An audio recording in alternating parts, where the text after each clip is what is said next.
Бүгін 15 қараша 24 жыл. Алтынай апай, саламатсыз ба? Бүгін сот отырысы өтті, кезекті.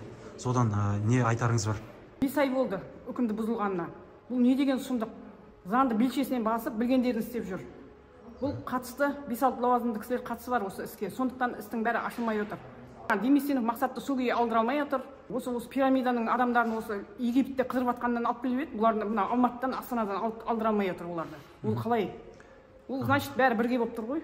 Жұмахметов Айдарбек ол бала әнеу күні сотқа шақырды. Ол бала мүлдем танымаймын дейді. Менің баламды жаңа Демесенов мақсатты танымаймын дейді.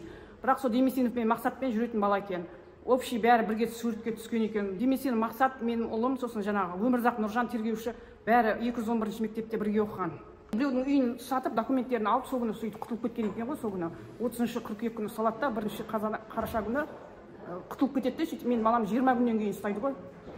Кім Бағдат ұлыңыз ше? Вахтада кіріп бара жатқан кезде видео түсіреді ғой, фиксацияға. Сол видеода уақыты, сағаты, минуты көрініп тұр ма? Иә, мына төбесінде жазылып тұр, сосын мына астың жағына қызылмен қоршап қойдым. Анықтап қараса бәрі көрініп тұр.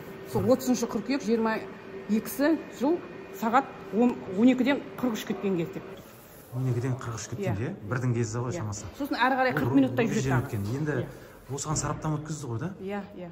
Екеуін жүр салдырған ғой баламның. Сол екеуі де бір бала болып шықты ғой, даже кроссовкасы де сол күні киген кроссовкасы болып шықты.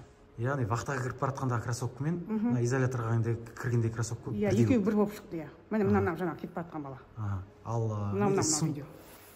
Міне Смолдағынікі мұндай кроссовка емес, е? Жоқ, қара топлы. Бұны сыртынан танып тұр балдар, қандай кім бала екенін. Соған қарамастан сол менің балама жапты ғой.